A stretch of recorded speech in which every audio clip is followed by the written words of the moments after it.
আসসালামু আলাইকুম। সবাই কেমন আছেন? আশা করি ভালো আছেন। এই যে রোদ্রে আমার ফুল গাছগুলো একবারে শুকিয়ে গিয়েছে, ঝিমিয়ে গিয়েছে, দেখতে পাচ্ছেন আপনারা। এই গাছগুলো আমি বীজ থেকে চারা তৈরি করেছি। এই যে একটি গাঁদা ফুল গাছ, এটাও বীজ থেকে চারা তৈরি করা। এই গাছটাও বীজ থেকে চারা তৈরি করা। এখন এই গাছে বিকাল টাইম, এখন আমি এটাতে পানি দিব। পানি নিয়ে এসেছি পানি দেওয়ার জন্য।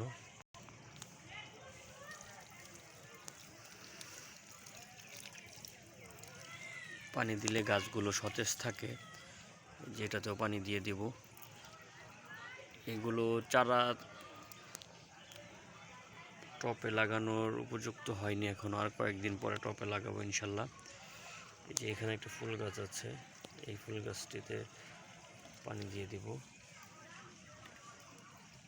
আর একটু করে পানি দিব এখানে।